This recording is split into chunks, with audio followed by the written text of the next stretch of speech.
Hi, good morning, ladies and gentlemen. Morning. Welcome to the training for today. All right. So, have you had your lunch? Good. So today we are going to have around 3 to 4 hours of training. Yeah, and our topic will be mainly on managing obesity and non-communicable diseases. All right. So many people they have heard about, of course, obesity, but very less likely people think about non-communicable diseases. And what is that? So today, for the entire training, we are going to go through what are the relationships, what are the risk factors, and how does it impact to you and your family, right? So this is the next slide.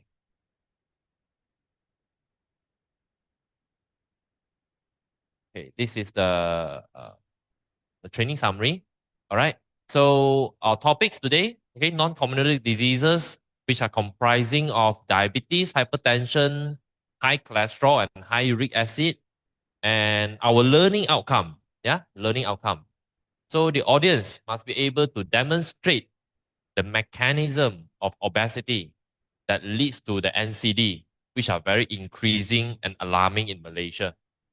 The second one will be able to recognize three risk factors of obesity and three misleading myths that cause what they call it, the obesity, eventually uh, these chronic diseases without us knowing, right? And the third one, you need to be able to list three important preventive steps, yeah, that can be incorporated into your daily lifestyle in order for you to have a sustainable well-being in the future. All right. So I'm sure you wouldn't want to end up, or you or your family or your loved one to be ending up in hospital, right? Correct or not? Yes. True. Okay. So our training today, we are going to conduct in three major modules. Yeah. Right. So the first module, we need to understand the law of fat. Okay. Fat also got law, and ladies and gentlemen. We know there are law of gravity, yeah, the Newton's first law of gravity, but fat also got law one. If we do not know the law, then we easily goes into obesity very easily one. All right. So the module number two, we are going to talk about the managing high risk population. Who are at risk? Are we one of them? Or anybody of your family are one of them? And we want to debunk the myth. There are so many misunderstanding or so-called myth that is around and among our populations, and uh, we do not practice the right lifestyles. Okay, so then we'll have some activities. Okay, group activities. We'll brainstorm together. We do some discussion, and the third module, we are going to talk about the prevention and living in longevity.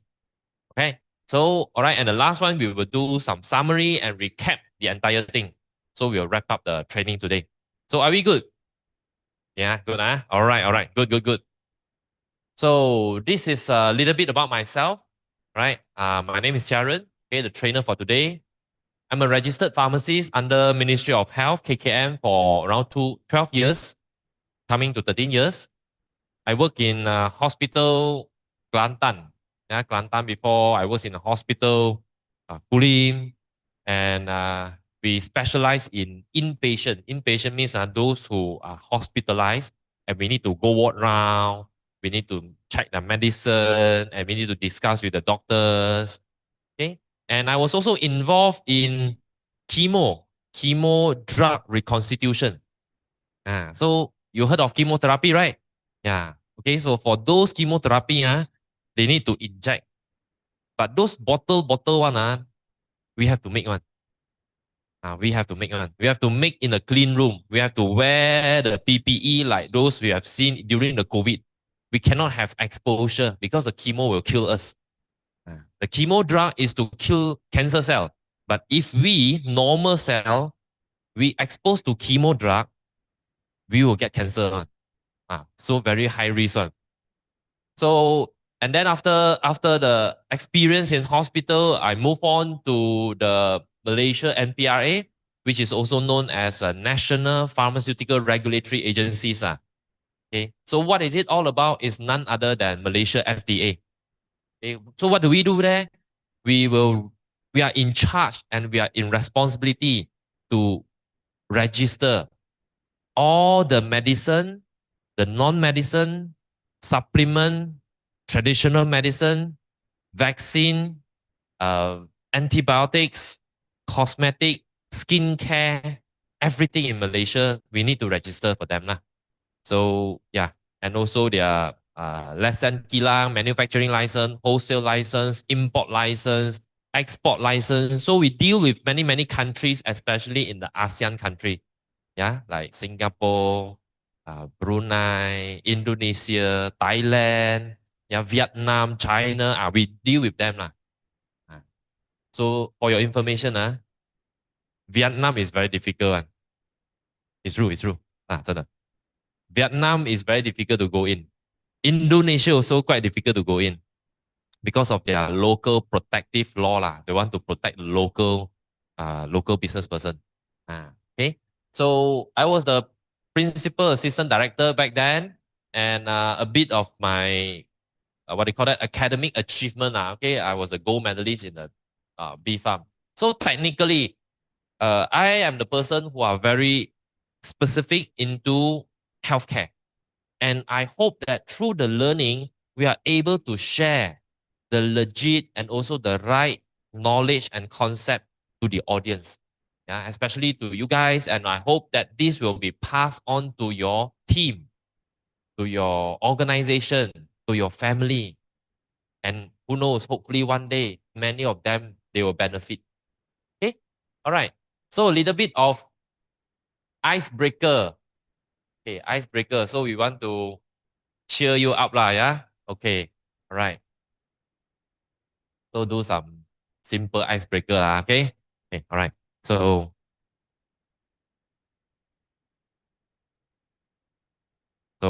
can I have you to stand up, please? Okay, can you stand up, please? Okay, all right. So when I say McDonald, you do this. McDonald, you do this. Okay. When I say KFC, you do this. Okay. When I say roti canai, you do this. When I say roti canai, you do this. Okay, don't hit the person to the next and right now. Okay. Okay, are you ready? Okay, ready? Okay, all right. So McDonald, KFC, KFC, roti canai, roti canai, McDonald. Wow, right back already. Okay, okay, all right. Thank you. Okay. So say hi to the person to the next to you and right and left. Okay, all right. Lovely. So this is to warm you up. And before we get started, at least, yeah, you'll be enjoying the entire session. So if I make you bored, it's my problem lah, yeah. Basically, it's trainer's problem. So you shouldn't be boring lah about this. Okay, all right. So move on. Okay, learning outcomes. So today, what are the outcome of the entire training? So you spend 3 to 4 hours here. What are the take-home messages and what are the important key message that we all need to get back after the training? So number one, first thing, you must be able to demonstrate the mechanism of obesity that leads to non-communicable diseases. And why it is called non-communicable? Communicable means something to pass from one person to another. So if infectious disease, for example, TB we know, right? Tuberculosis, 肺痨 Okay, so in TB, can pass from one person to another. COVID also, we can pass from one person to another. Influenza also from one person to another. However, non-communicable disease means if I have the disease, I cannot pass to you, no. Example, if I'm obese, Can I pass to you, brother? Cannot. If we drink the same cup of coffee, if I drink, then you drink, if I'm obese, if I gemuk, can I pass the gemuk to you or not? No, cannot. Yes, cannot. It's true. If I have diabetes, example, diabetes, my wife is non-diabetic. If let's say I hug her, even I kiss her, can I pass my diabetes to her? Cannot. So this is called non-communicable. Of course, this is a very, very atas way of saying lah. Yeah. Usually people out there, they will say the three high, the tiga sekawan, hypertension, cholesterol, and also the blood glucose, yeah, diabetes, and which is increasing in trend in Malaysia. How come? Malaysia medical quite good one. We have very good hospitals. Of course, government, they are pushing it very hard. Yeah, you see government hospital building, they are expanding, and some of the best surgeon, best doctors, best consultant, they are working and serving in government hospitals. But how come? You need sometimes we think for a moment. How come the medical is advancing, but more and more people are getting sick? True or not? Yeah, think about that. We have Sunway, yeah, expanding very fast. We have IHH, Glen Eagles, Island Hospitals. So why? And medical inflation is crazy right now. That's why our medical cards are increasing right now. Many people they cannot afford, so they have to stop their medical card. Never mind, they're putting aside. So number second, the second learning outcome, we must be able to recognize three common risk factors for obesity and also three misleading myths that cause obesity.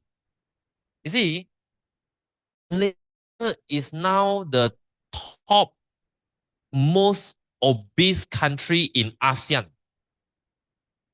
Out of the 10 countries of ASEAN, we are the fattest. That's pretty bad, right? Fattest, you know. And do you know the statistics? It's 56.4%. Meaning 1 out of 2, you know. 1 out of 2 in our population are fat. And can you imagine, Malaysian, we have 32 million of people and 16 million are fat. Quite bad, you know. Okay. So why is this so? I'm sure many people they know, okay, I want to reduce my fat intake, I want to eat less lemak or less sugar, less salty, to eat those steamed food. Many people have that thinking, they have their mindset, but how come? Okay, we are still the fattest. There must be something wrong. So, what is the problem that lies behind? Later, we are going to debunk some of the myths that I'm sure maybe some of you here, you might think that is right. Okay. And the third one, you need to be able to list three important preventive steps, okay, that can be incorporated into your lifestyle. You see, for me myself, I always do trainings and also health talk around. Sometimes in companies, sometimes in schools, sometimes in colleges and universities. One of the major problems with health related talk is that after listening, people will take that as only a message. So when they go home, nothing happened. When they go back, they will still do the same thing. Nothing changed. So health shouldn't be just merely theories or just message number one, message number two, message number three. It has to be something that is practical enough that everybody can practice in their daily life.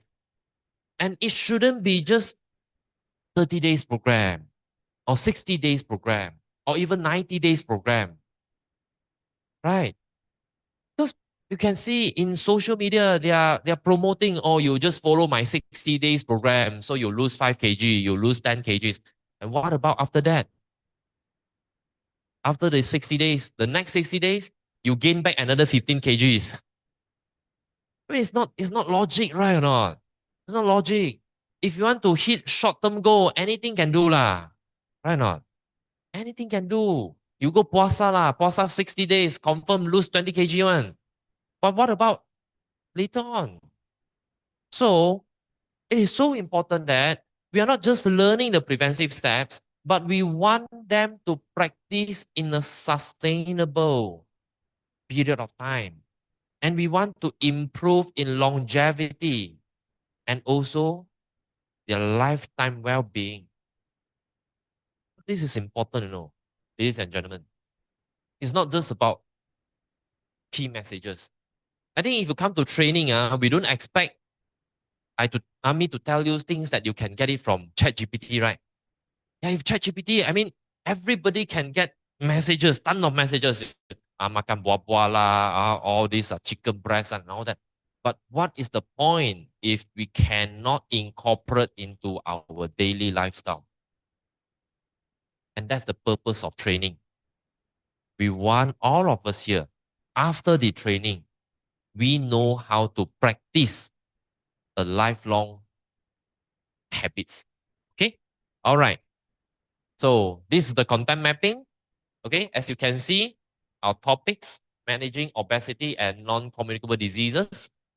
Okay, so diabetes, hypertension, high cholesterol, NCDs, yeah, of course, including uric acid, yeah, uric acid, yeah, in Chinese we call it 痛风, all right, uric acid, 尿酸 also, yeah, correct.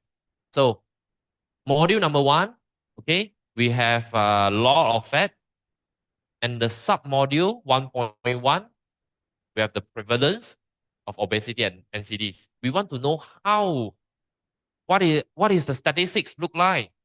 Is it something alarming? Or we are talking something that is insignificant? Right or not? So we want to know the prevalence.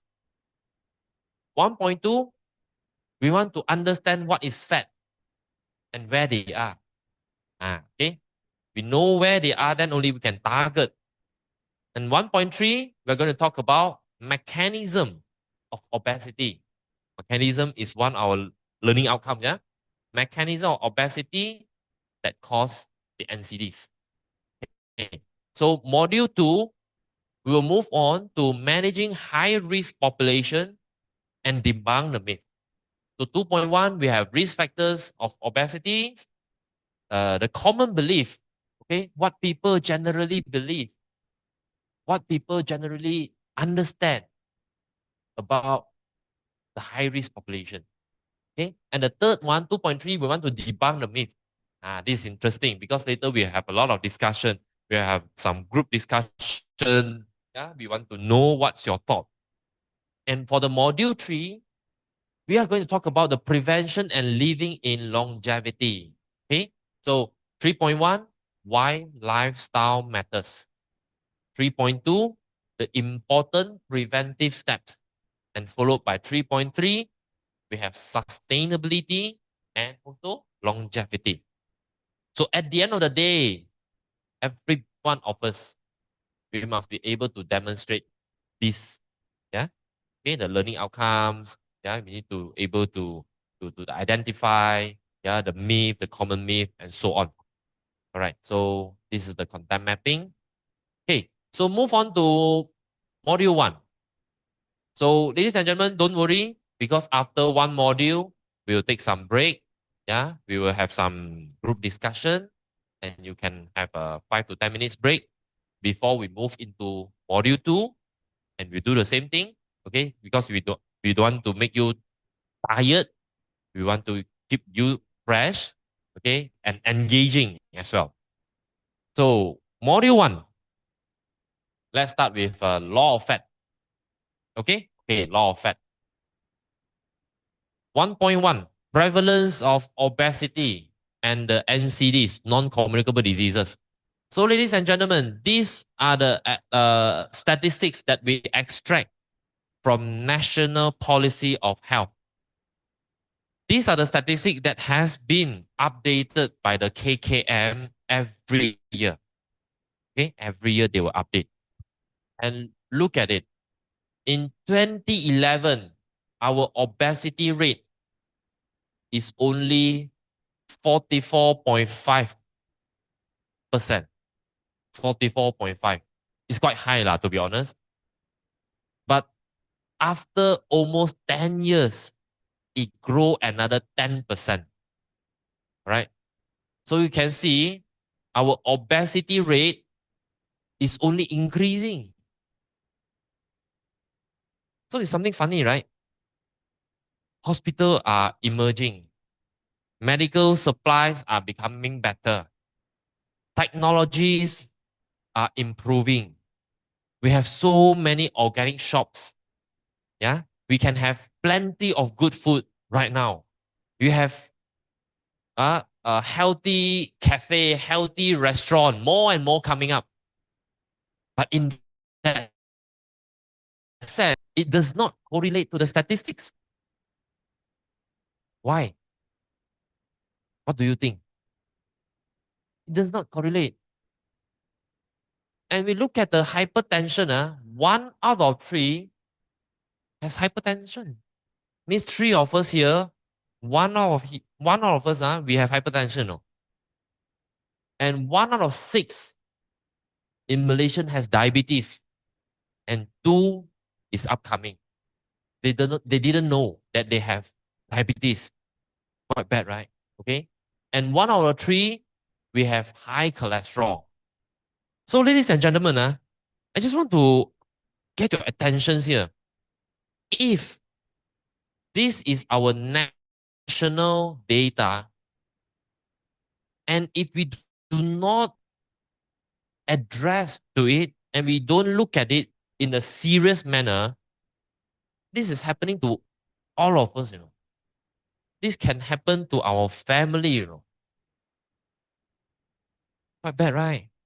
This can happen to your peers, to your good friends, to your colleagues, to your company staff.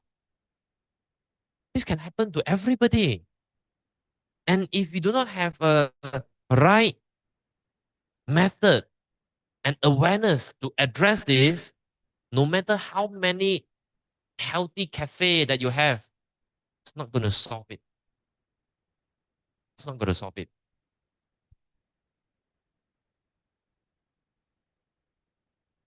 And of course, for your information, our government is spending 60 billion on drugs and hospital expenses. Because we know that government GH, you only pay RM1 for the service, right? No matter what medication you go, which discipline of specialists or clinics that you attend to, you only pay RM1. Okay. But our healthcare is heavily subsidized. And as a healthcare profession, I have seen shortage of medicine, insulin tak cukup, from the D Pharma, Biocon. Manufacturing also tak cukup, not enough, cannot produce enough. So if you print money, tak cukup. I mean, not fast enough, it's good, right? But this one, they are printing medicine. And always, every year, they have shortage. Then when you go to the hospital, to the clinics, maybe some of you have experience, you bring your, maybe elderly in the family, parents, grandparents to the clinic. Then they tell you, oh, Tuan, Encik, ini ubat 2 minggu. Nanti datang sambung 2 minggu lagi. Then the people will make noise lah. The public will make noise. How come? I want so troublesome, so mafan. Every day your clinic and your hospital jam like crazy. Then 2 weeks I have to come, 2 weeks I have to come. Mafan. Then start complaining. Why not? Start putting it viral in the Facebook. Say, wow, all the government stuff they don't work. Okay, excuse me. So this is the things that is happening right now in Malaysia, no? So from time to time, we will see some viral posts or viral videos that the public is complaining about the government hospital. And to be honest, me being a former government servant in healthcare, I can tell you, I think KKM is one of the most performing and hardworking departments, because in hospital, especially in clinics, we are dealing with life and death. We cannot wait one, right? Not people accident come in, tapa duduk duduk ambil nombor, tunggu 2 jam mati lah. So dealing with life and death, but Malaysia healthcare is reaching a saturation point. And some more right now, we've seen doctors, they don't get job. Doctors, they have been employed for contract purpose. Pharmacies, contract purpose. So we lose a lot of talents. All the young and smart doctors that they graduate, maybe at first they have an ambition. I want to be a cardiologist. I want to be an endocrinologist. I want to be an anesthetics. But at the end of the day, they are too overwhelmed, by the shortage of this kind of manpower. They are overwhelmed with the workload, with the patient load. And these are happening right now. And many people, they will just, this is not my problem. This one, let the government deal it. If you're not happy, then you start doing all the complaints. Then we complain about the political parties. This one tak bagus, that party tak bagus. But ladies and gentlemen, why not sometimes we look at this and we reflect on ourselves? If we make ourselves healthy, if you make your family healthy, if you make your good friends and their family healthy, you are not going to go through all this hassle. Right not? You control the obesity rate, you make sure your entire family, nobody is obese. Then no problem. You are at very, very low risk of stroke, very low risk of diabetes, very low risk of getting into insulin injection. Then you don't have to go to all this hassle, government hospital complain medical card and all that, right? So prevalence is something that we cannot take lightly. Okay, we cannot take lightly. So, what is fat? What is fat? People always think, oh, fat must be tummy only lah. Right or not? Okay, always tummy only. But let me decipher and analyze a bit further. Fat can be in subcutaneous and can be visceral fat. Subcutaneous fat is something that is below our skin. Okay? Bawah kulit. So usually people say subcutaneous, they can see in their tummy, they are flabbish, what do you call that? That arm, punggung, legs and all that. So subcutaneous fat is one of the fat.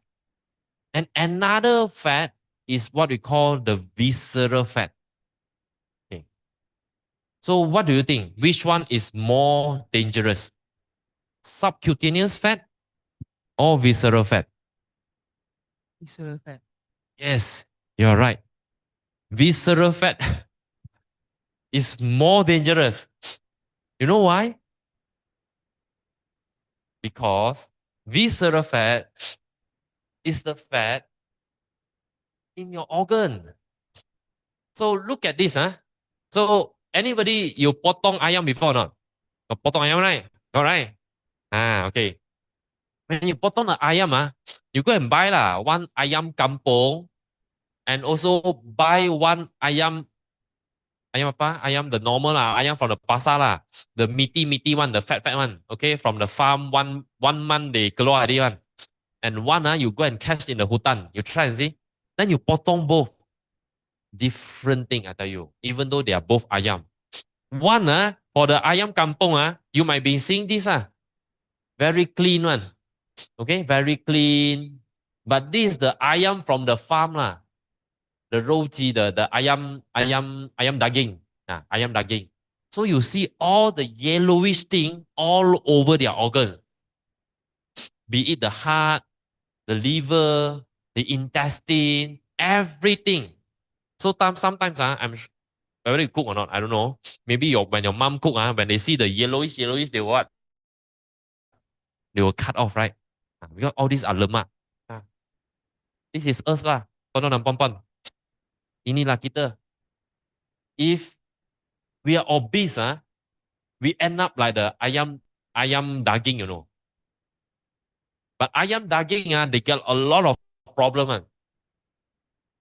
Ayam kampung is this one. Okay. So we don't want to end up in having subcutaneous fat and also the visceral fat. Okay. But how? In what method we can measure? How are you going to measure? It is fat percentage and also the visceral fat. We cannot see by our own eye.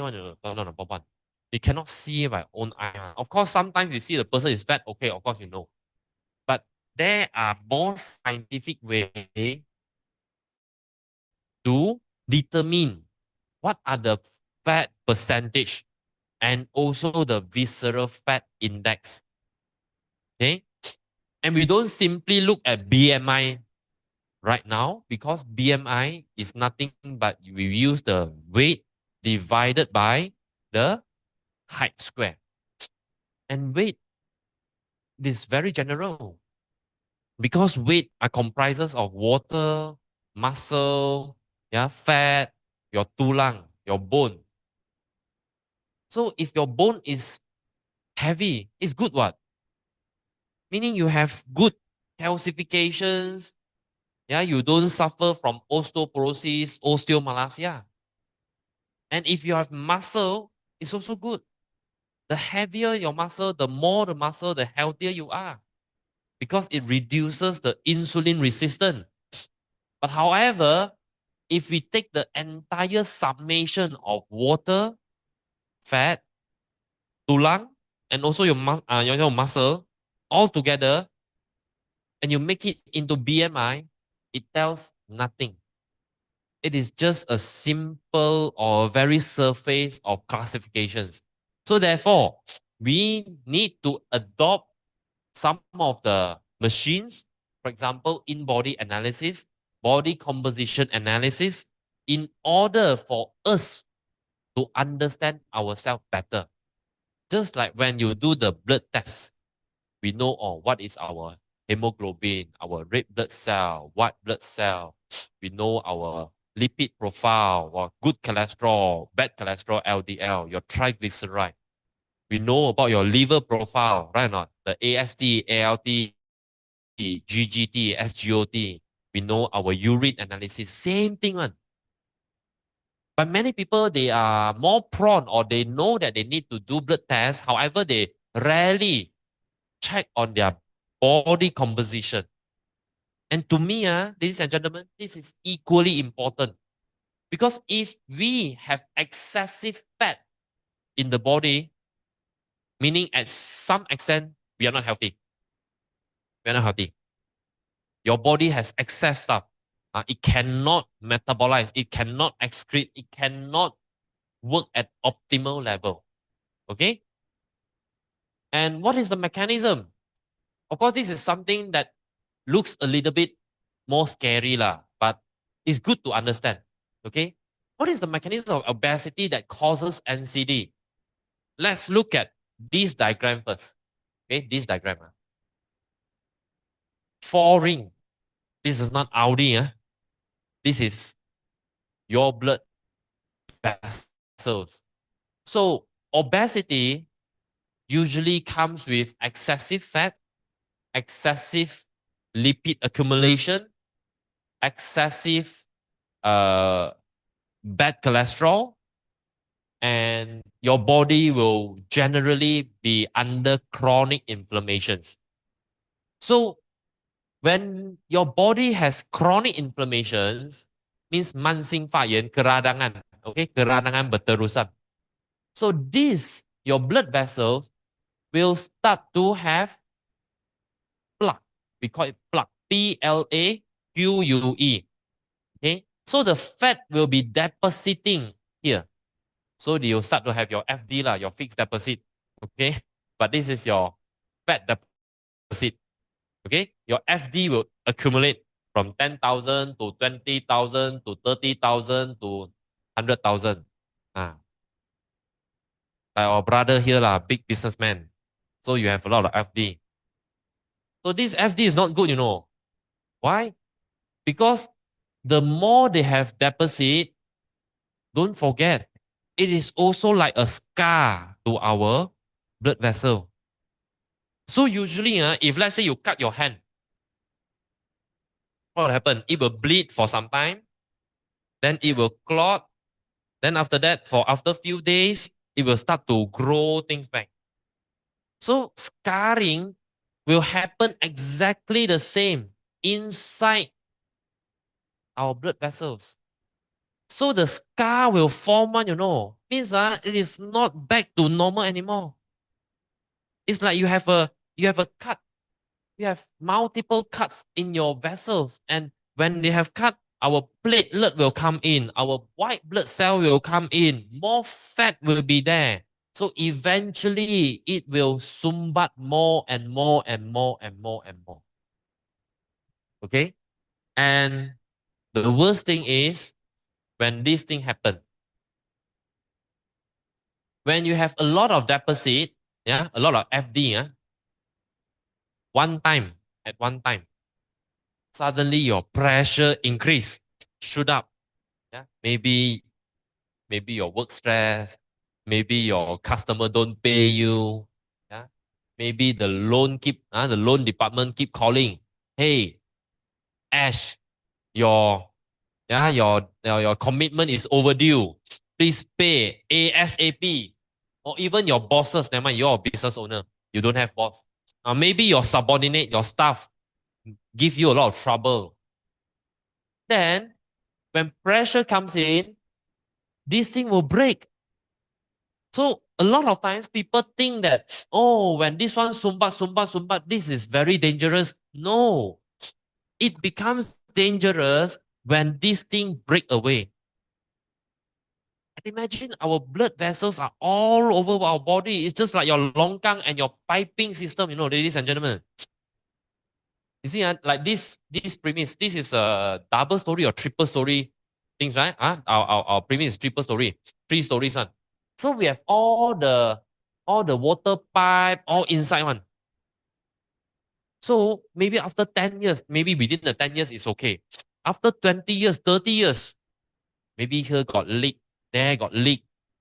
If the pressure is not consistent, yeah, the SADA, the Selangor air or whatever air okay, when they come in the water with too much pressure, this will break, that will break. Same thing happen If this spring break away and it goes around with our body, when it blocks at our heart, it causes heart disease and heart attack. This is how heart attack happen.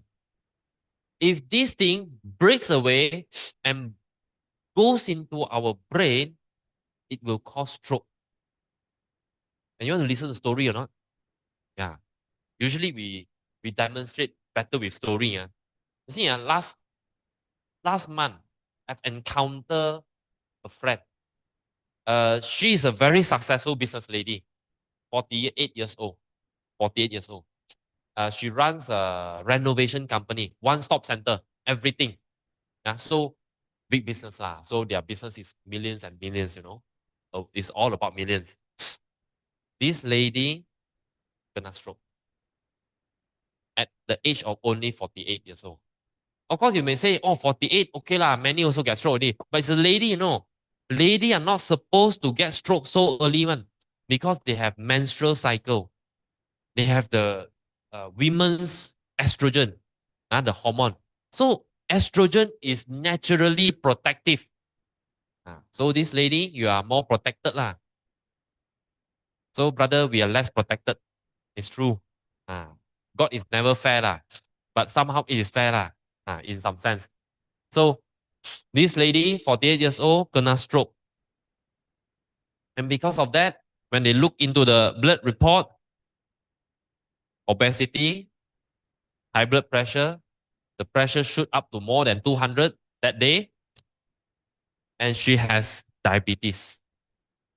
And all the diabetes, all the obesity will contribute to the chronic inflammations. And this is a good diagram that we can look at it. This is a good diagram. Blood glucose level during and after a meal. At 0 to 20 minutes, 0 to 20 minutes, you see, 0 to 20 minutes, the blood sugar will rise, will spike. Okay, especially your meal is rich in carbohydrates. Okay, especially on carbohydrates. So when it shoot up, okay, the y-axis is the blood sugar. The x-axis is the time. So when it shoot up, our insulin will come out. Okay, so our insulin will usually come out. Let me demonstrate to you. So this is a x and y-axis. And when it shoots up, this will cause a spike. So what will happen is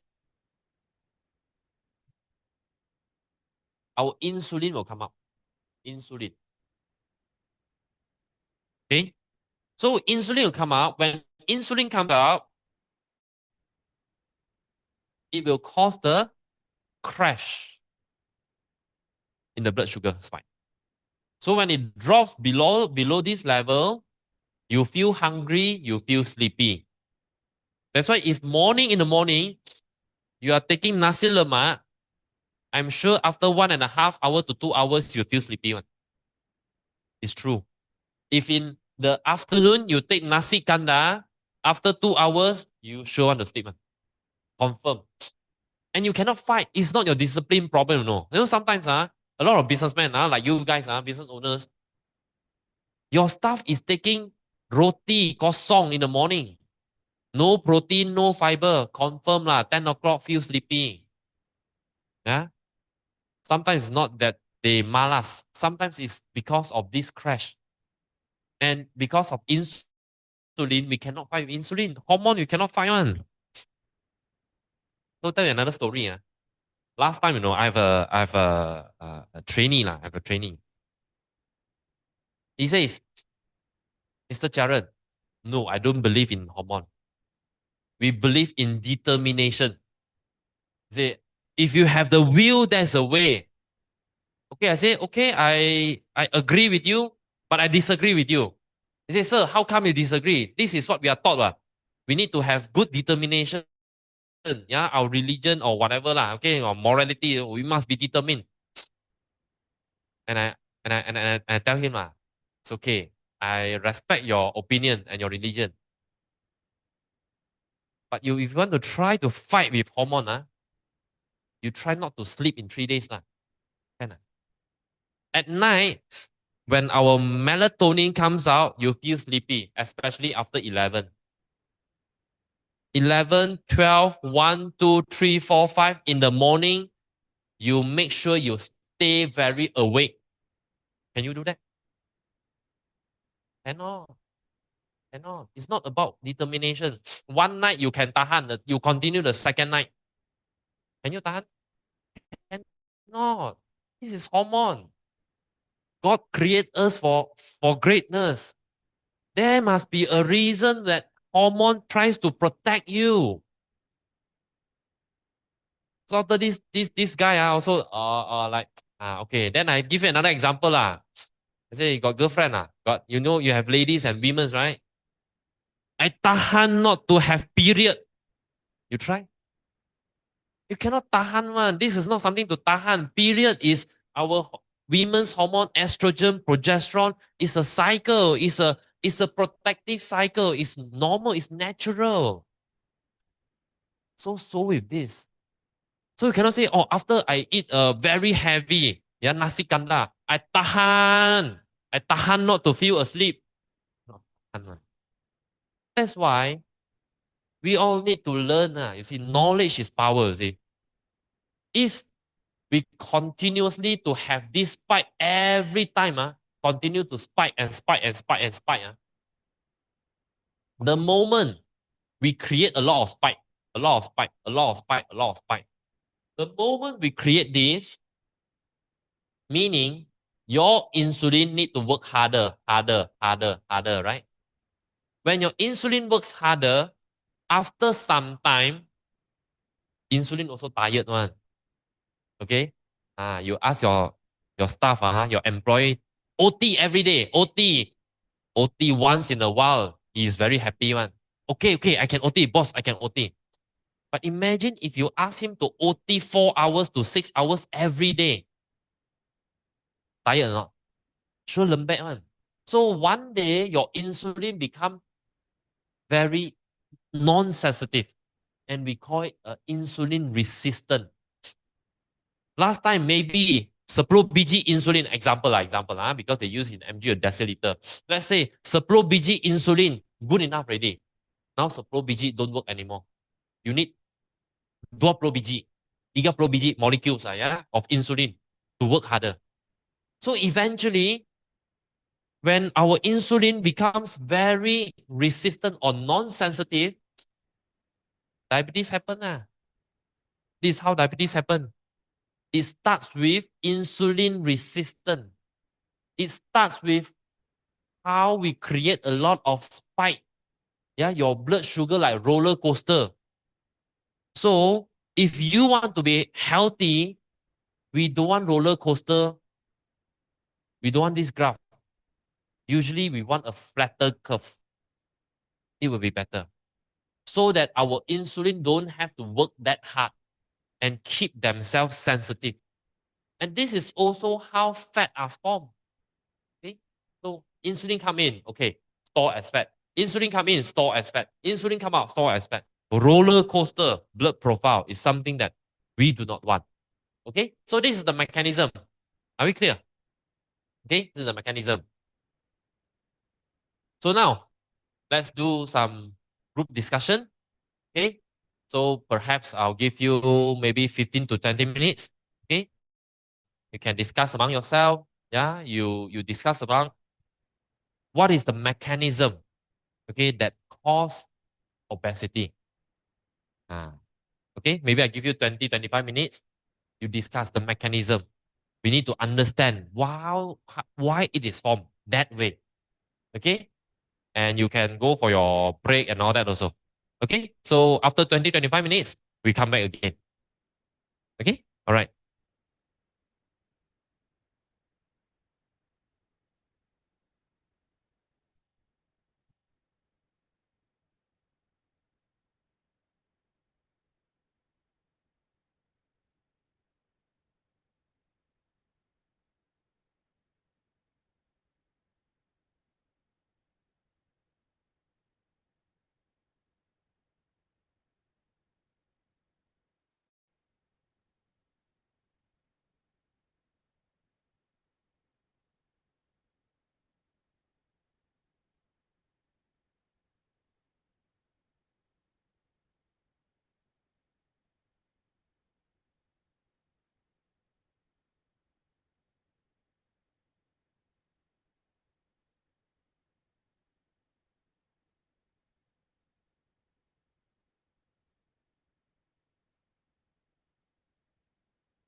So we come back at 2 o'clock, 2 o'clock, then we do some discussion. Okay?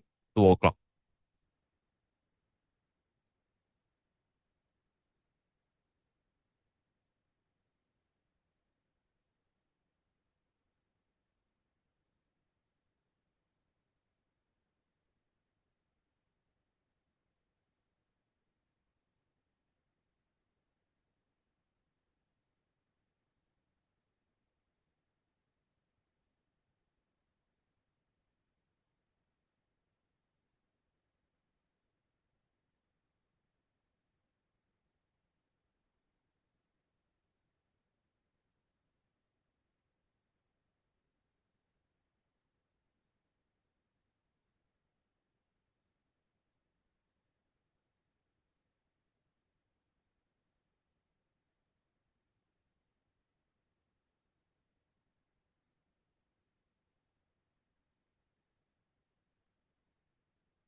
see all right.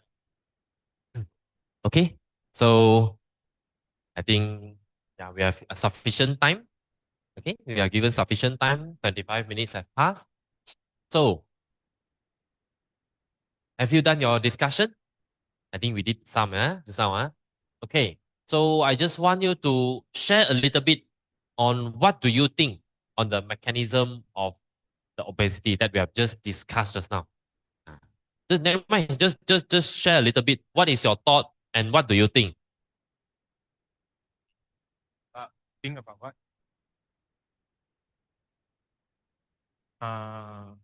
The mechanism means the insulin that always shoot our blood sugar up, and then the insulin will come down come down our sugar level. Then if we repeating, that means they will let us get eat, right? Something not sensitive, yes. So we try to monitor our blood sugar to let our insulin will be more sensitive, then will reduce our obesity, right? Okay. Very good, very good. Well done, well done. Yes, this is the mechanism, very important mechanism. Okay, so this is a very important mechanism. Now we talk about the blood sugar, insulin, that it works behind the entire law of fat. Yeah. So fat don't come from the sky. Fat doesn't form overnight, but fat form through this curve. So this is the importance of why we need to go into that level instead of thinking, oh, I'm just fat, or my family is fat, so I have the fat genetic, so I automatically become fat. Doesn't work that way. Okay? All right. So moving on. Let's go to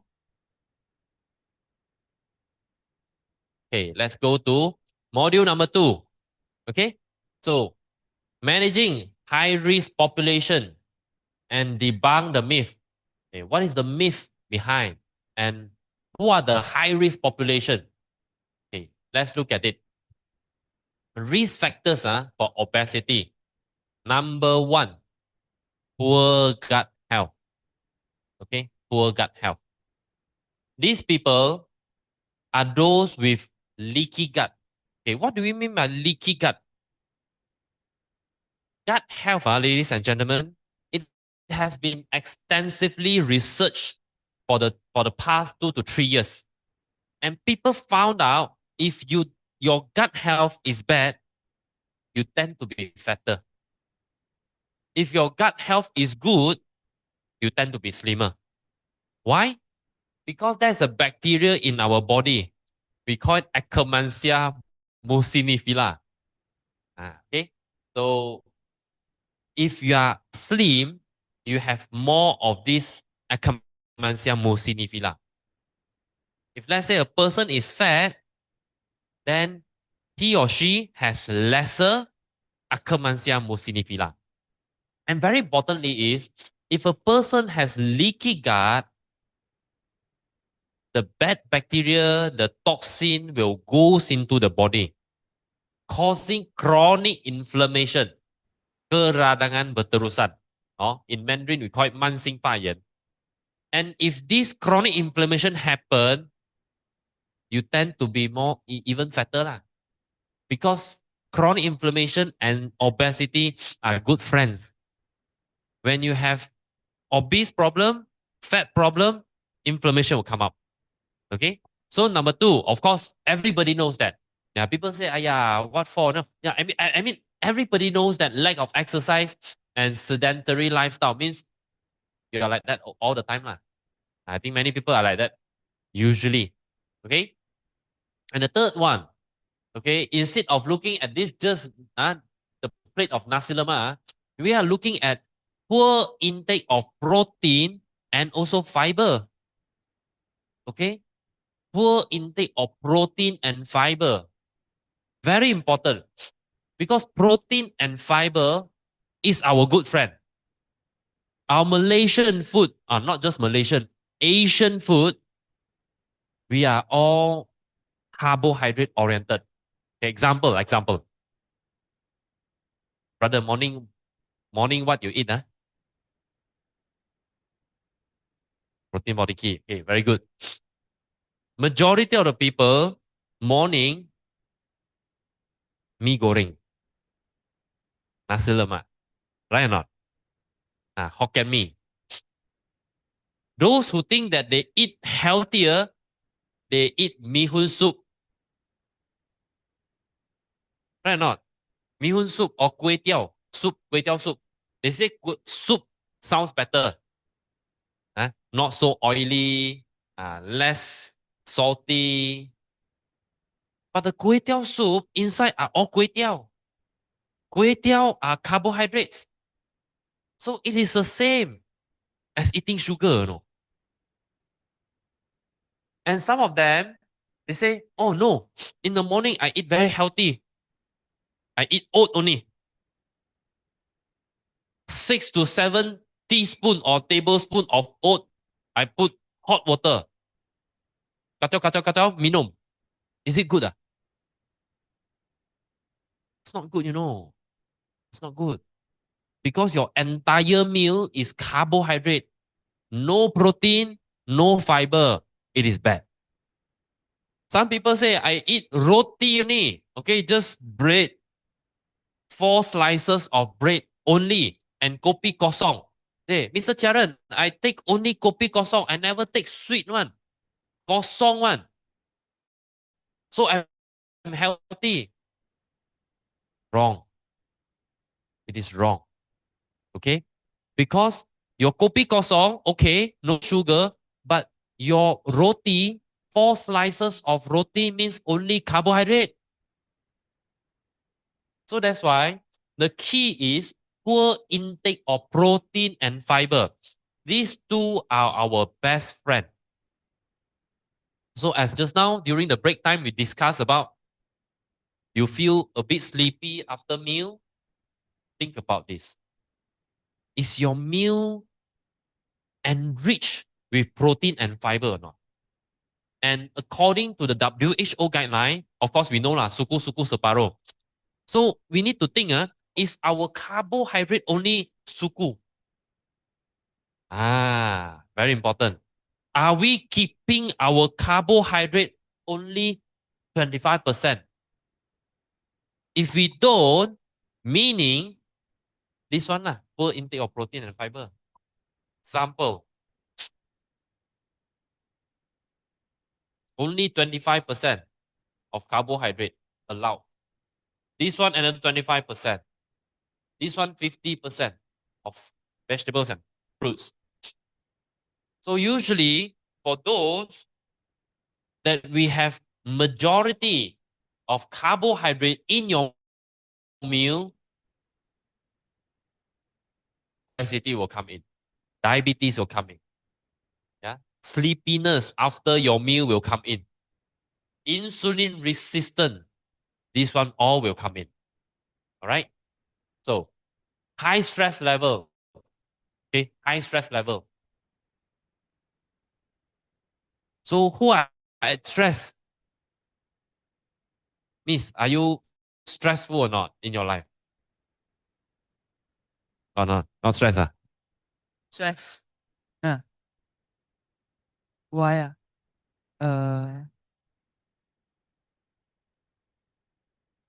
No money. No money, cannot be lah. So yeah, different people have different stress lah, ladies and gentlemen, right now. Because some they are stressed at work, some they are stressed because of business, some has family issues, some has relationship issues, some has team issues, and a very significant population has health issue. Health issue can also cause stress level. So if you are having high stress level, then it is also a risk factor for obesity. Why? Why stress are related to obesity? Because when you are stressed, your hormone cortisol, we call it cortisol, will be high. When cortisol is high, blood sugar also high. When blood sugar is high, it will be turned into fat. That's why when you are stressful, especially for a prolonged period of time, or maybe you are a director in a company, or maybe you are handling millions and millions of big projects, they're very stressful. Maybe you have health issue, you are stressful. When all these chronic stresses, they will contribute very significantly into obesity. And again, obesity will cause another round of stress to your body. So it's like a vicious cycle.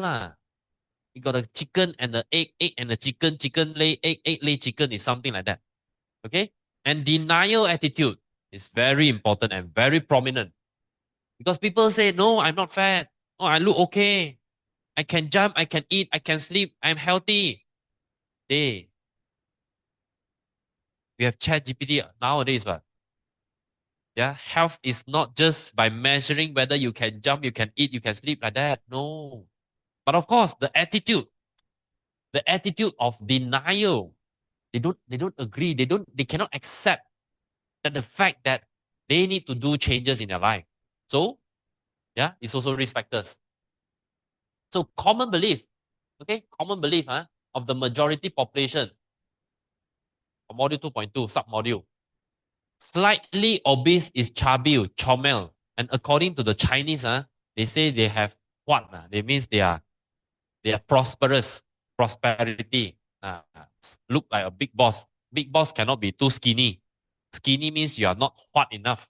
This is the common perception. Second thing, they always think that they can leave the health to the hospital and the doctors,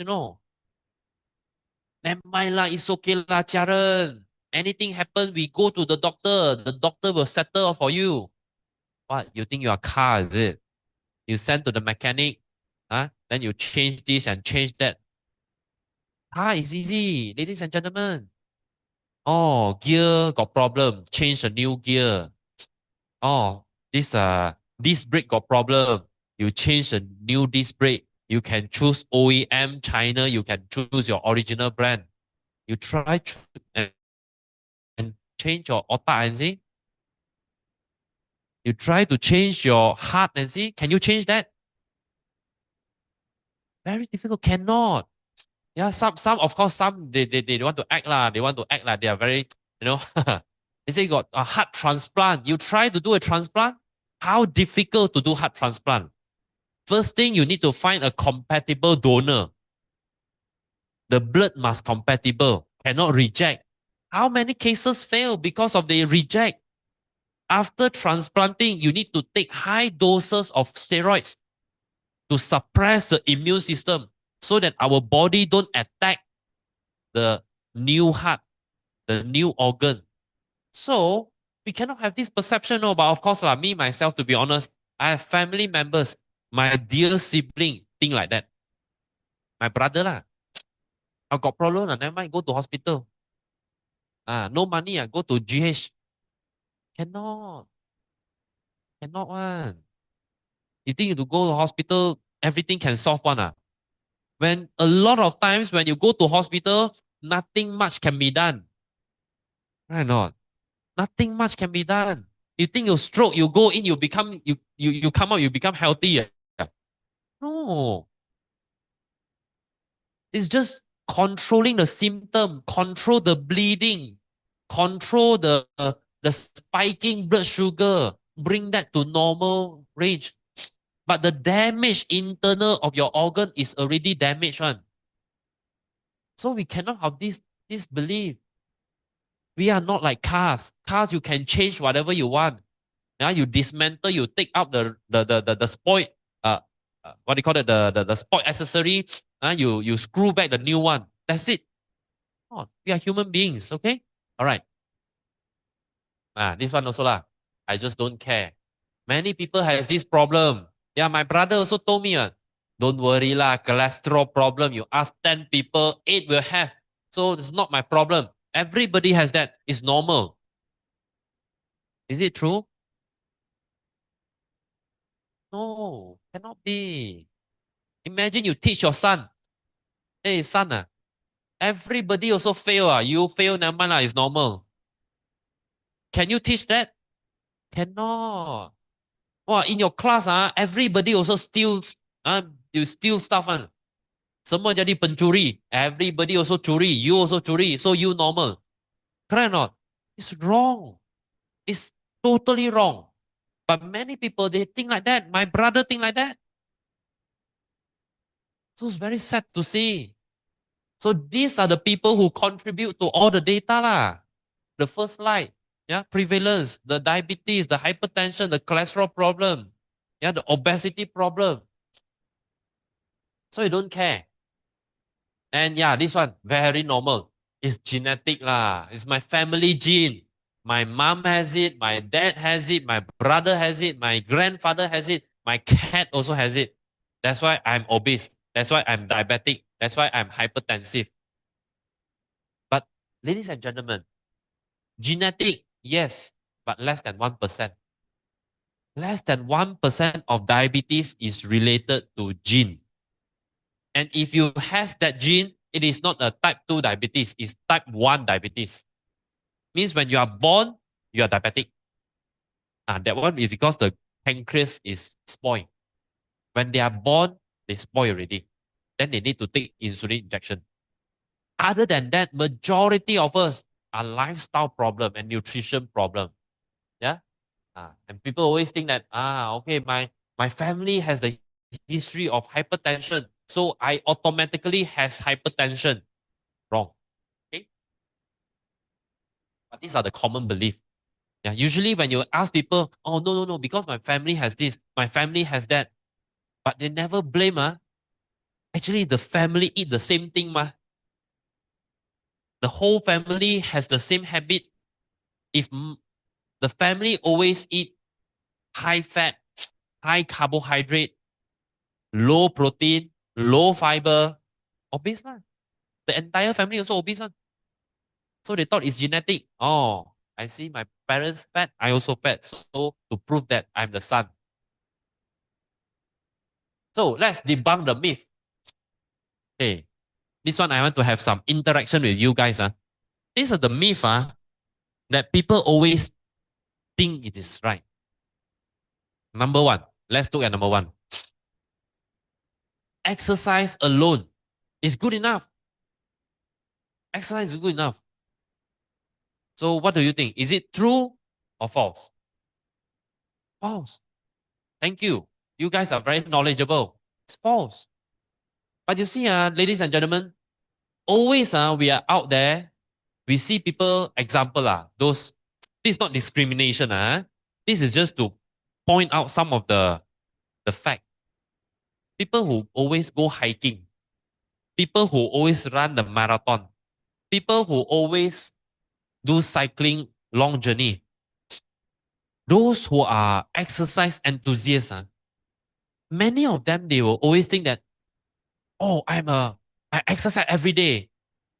I go hiking every day. And because of I do hiking 1 to 2 hours per day means I'll be very healthy. So actually it's false, because exercise only contribute to 20 to 25% of your health. They only contribute 20 to 25%. 70% is still come from what you eat. 70% is from you eat. But exercise is only 20 to 25%. And exercise, they are a bit tricky. Why? Because exercise, they are aerobic exercise, they are anaerobic exercise, they are exercise that builds muscle, and they are exercise that burns muscle. So whether you are doing the right exercise or not is also important. And if you want to control on diabetes and obesity, the right exercise to go with, is actually weight bearing exercise. You humming? Ah?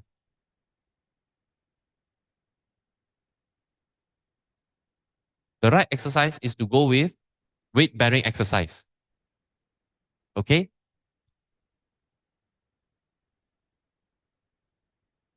Okay. 大家回去哦。So actually, exercise alone is never enough. Okay, so you are right. Answer is false. Next one. People always think that eating 3 meals a day, yeah, means 三餐 okay, gives you adequate nutrition. Okay, your breakfast, tengah hari, malam, 3 meals, enough already. Do you think it is true or false? What do you think? Oh, false. Yeah, it's false. Why? People always say, never mind lah. As long as we got take our breakfast, lunch, and dinner as normal, is good enough. But have you ever think nowadays what are the 3 meals that we eat? Does that give you enough protein per day? Does that give us enough fiber per day? Or we are just merely taking a lot of carbohydrate that makes you feel full, but you are lacking of nutrition? Where's your vitamin? Where's your minerals? Where's your fiber? Where's your phytonutrient? Hardly we find it in our normal meals. So yes, the answer is false. The third one, medicine can cure diseases. Is it true or false?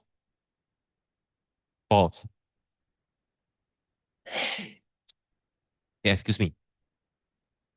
Medicine cannot cure diseases. Medicine controls symptoms. That's it.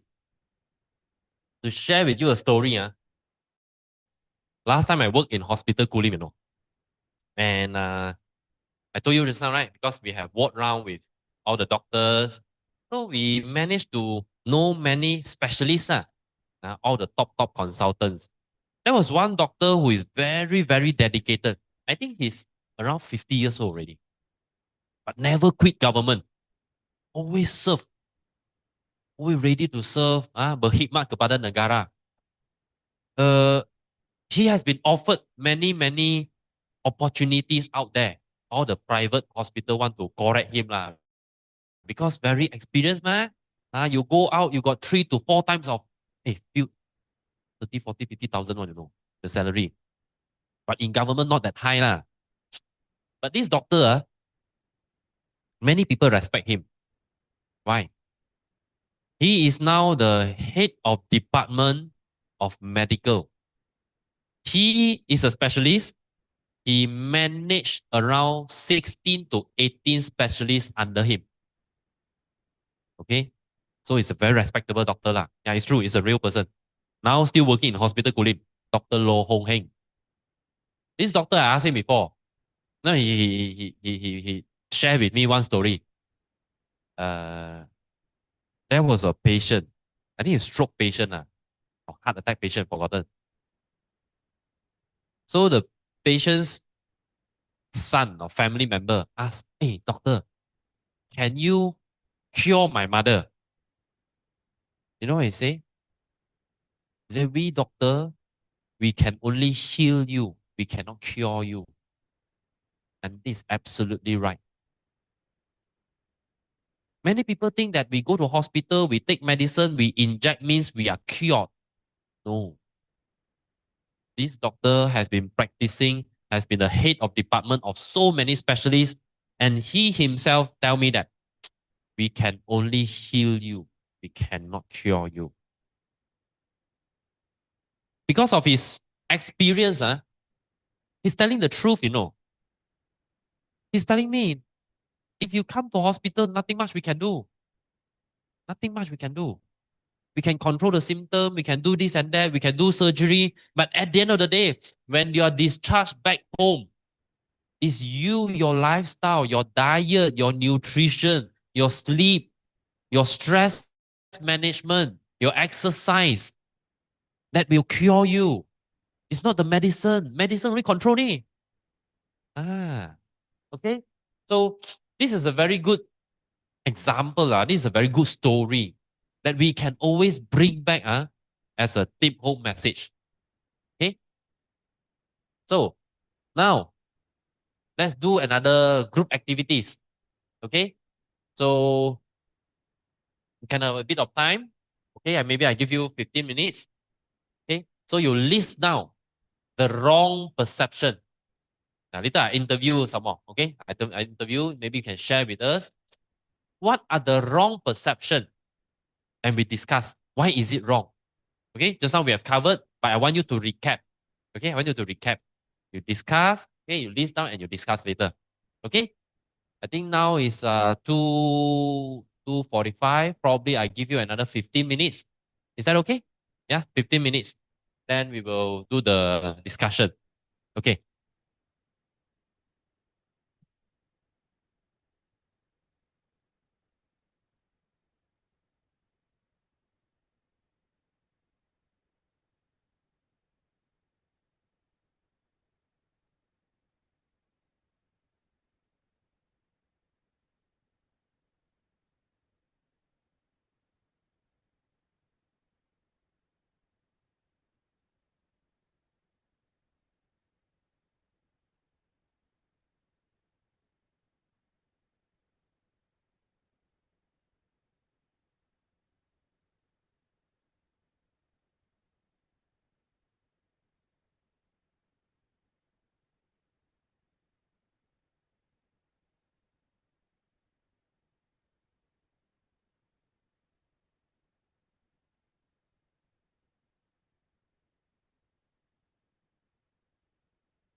Okay, welcome back. I think we have given extra 5 minutes. Okay, welcome back. So, how's your group activity? We have a bit of discussion, Good, Okay, good. So, list down the wrong perception and discuss. So, I want to listen from you. What is your perception? For example, just now we asked, hanya exercise cukup tak? Exercise only cukup tak? Tak cukup. Cukup Oh, it won't make you healthy, right? Okay. So, medicine can cure disease. Ubat boleh sembuhkan kita. Betul atau tidak? Tak betul. Tak boleh. Kalau ubah saja. Kalau ubah saja tak healthy lah. Okay. So, dia control itu symptom sajalah. Oh, it won't make you healthy. Okay, so a bit of recap. So, to make it easy, to make it recap, there are a lot of misperception and misconception that we need to address. Otherwise, we will be just continuing the otherwise we will be continuing the wrong way of living. Okay, moving on. This is our last module, the third module, prevention and living in longevity. Okay, I think we can complete this module in the next couple of maybe 20 to 30 minutes. All right. So prevention and living in longevity, is it important or not? It's important, right? You see, it is not really about living long. Last time people think that living long, 70 years old, 80 years old, 90 years old.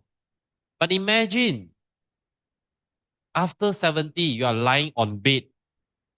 What's the point if you can live up to 100 years old, right? If you are lying on bed, you need somebody to take care of you. You cannot take care of yourself. Living long, this is actually a torture. But what we want is you live healthily and long enough. So we are talking not just about lifespan. Many people, they live long age, but you are sick, no point. We want to have health span, meaning you live long, but live healthily, free from all the diseases. For example, like my dad. I'm very proud of him, to be honest. I'm very proud of my father and mother. My dad is 78 years old now. He didn't take any medicine. Not even single one medicine. And I'm very proud of him.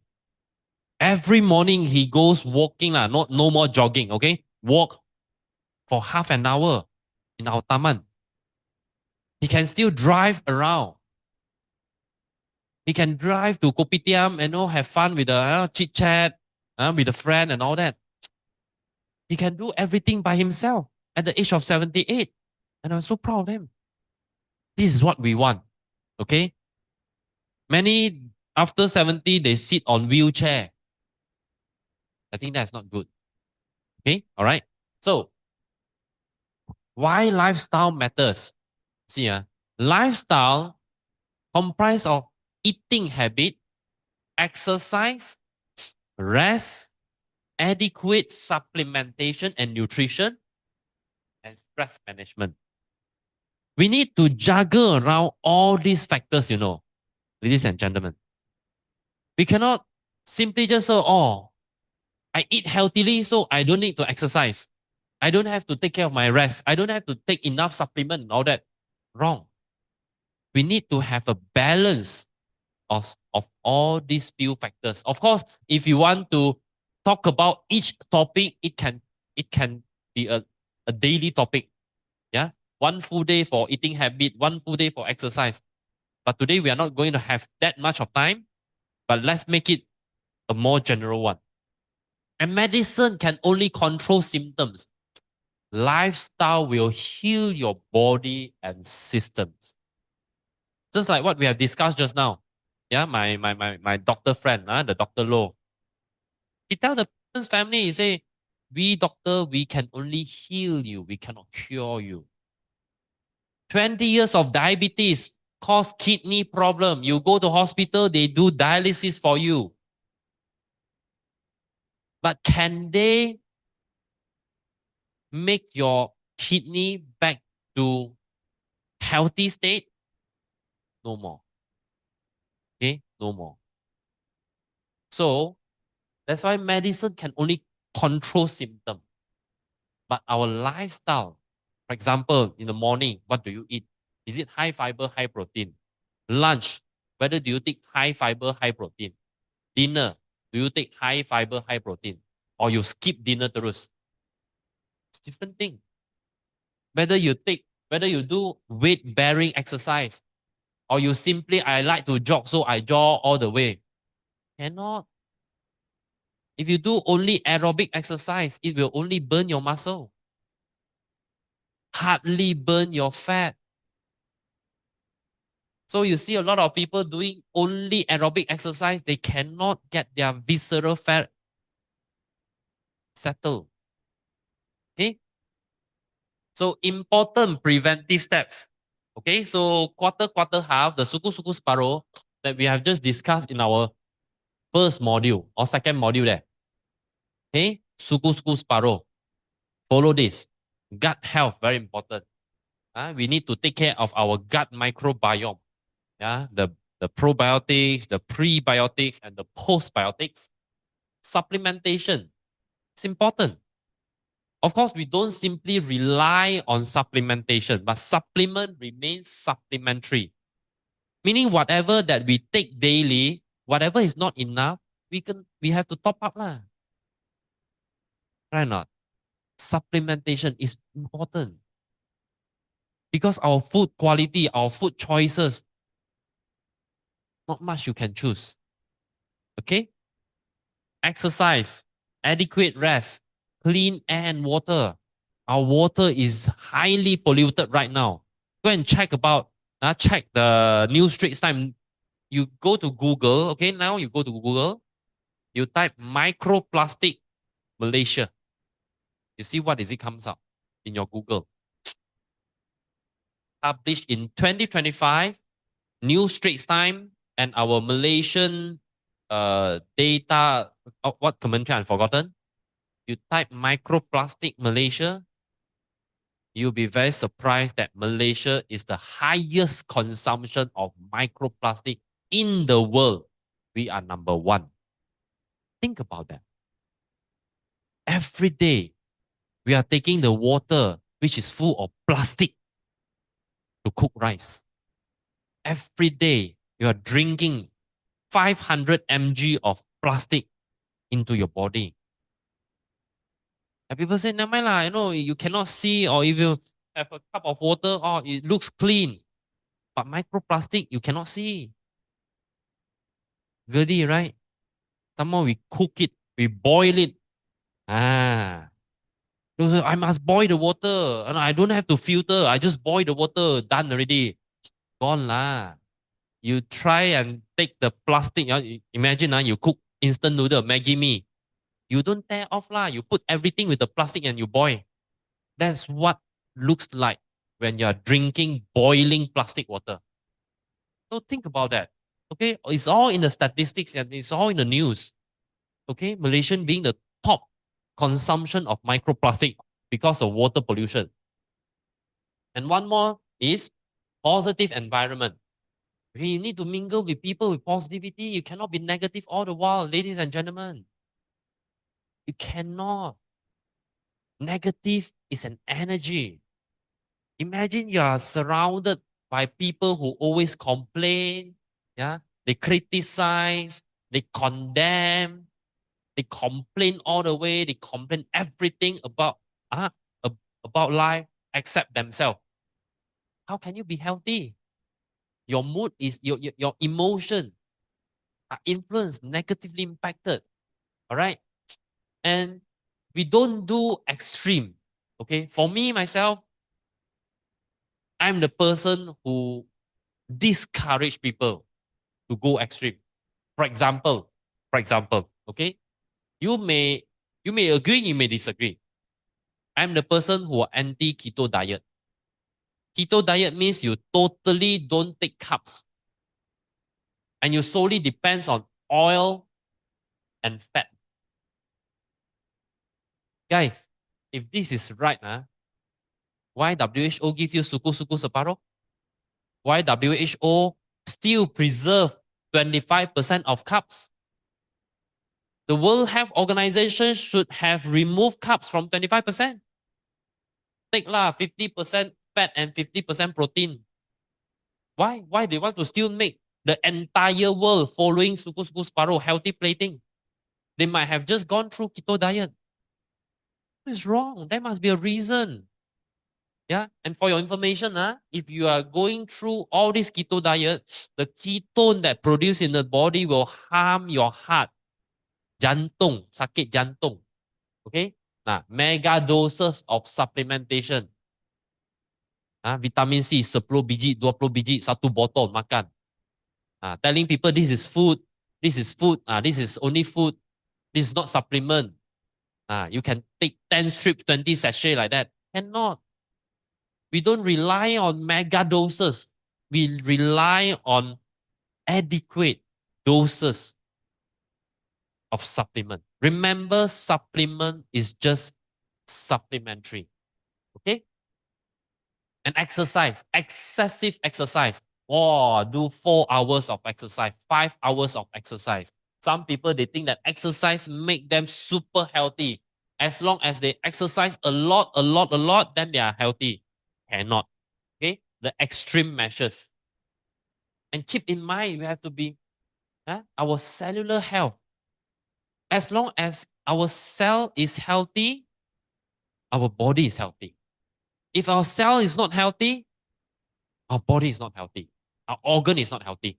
Okay, so this is a picture published in one of the very renowned publication. We call it Cell Press. Okay, the impact factor is 50 over, which is very, very impactful in scientific journals and articles. So our cells are impacted by telomere, DNA, microbiome, dysbiosis, chronic inflammations. Never mind, it's okay. If you don't understand, it's okay, it's fine. But remember, we need to make our cell healthy. Okay, this is cellular health. So increase our health span instead of just lifespan. Our expected lifespan is 75 years old. Malaysian 75 years old. However, many people, they only live healthily until 65.7 years. The final 10 years, they are with sickness and illnesses. Do you want this or this? Of course, you want the first one, right? You don't want the second one. For the last 10 years, you sit on wheelchair. What's the point? Right? What's the point? For the last 10 years, you lie on bed. Yeah? You lie on bed. You cannot do anything. We become the trouble. We become the liability to the family. Your children are burning cash and burning time just to take care of us on bed for the last 10 years. What's the point? Why not we do some preventive measure now, right? Rather than we wait until on the rather than we have to sit on the wheelchair or we have to lie on the bed for the last 10 years of life. Okay? So health span. You need to live long and healthily instead of live long but with sickness. Okay? All right. So coming to the summary. So health is a journey, ladies and gentlemen, an investment and asset. So seek professional advice to eliminate all the chronic diseases from your life. Okay, they are not your friends, they are your enemy. And there's a saying, if a man is healthy, he can have tens and thousands of dreams. However, if he loses his health, he can only have one dream. That is to be healthy again. So we need to be healthy. in order for you to chase after your dream. Okay? So let's review our outcomes. So our learning outcome, we have 3 learning outcomes, right? Okay, so what are our outcomes today? Number 1, what is the mechanism of obesity that leads to NCD? Blood clot in the blood vessels, a fat clot in the blood vessels. Is it true or false? True. Good, very good. Very good, very good. So causing disturbance in insulin sensitivity, true or false? True, very good, yes. So number 2, what are the 3 risk factors for obesity? So we have poor gut, leaky gut, lack of exercise, poor intake of protein and fiber. And what are the 3 myths? Number 1, exercise is good enough alone. That's wrong. Eating 3 meals gives adequate nutrition. That's wrong. Medicine can cure diseases. That's wrong. Okay? And moving to the last one. Oh, I'm sorry for some typo there. For the last one, for the 3rd outcome, we want to list 3 preventive steps that can be practiced in a sustainable way. Number 1, follow suku separuh. Do this. Okay? Follow the healthy plating. It gives a lot of difference in your blood parameters. Number 2, take care of the gut health, which are our gut microbiomes. And the last one is exercise. Okay? Do the weight bearing exercise. Build your muscle. Don't burn your muscle. Okay, are we clear? Okay, clear. So you have very important 3 take-home messages, our outcomes. So they are all achieved, yeah? Good, good, good. Very good. So this is coming to my last slide, coming to the end of our trainings today. So this is my quote. If you think wellness is expensive, you try sickness. And the choice is yours. Okay? So signing off, I'm a pharmacist. My name is Jaren. And I hope you enjoy the trainings for today. And I wish you a healthy and prosperous life in the future. Okay, thank you very much. Thank you so much.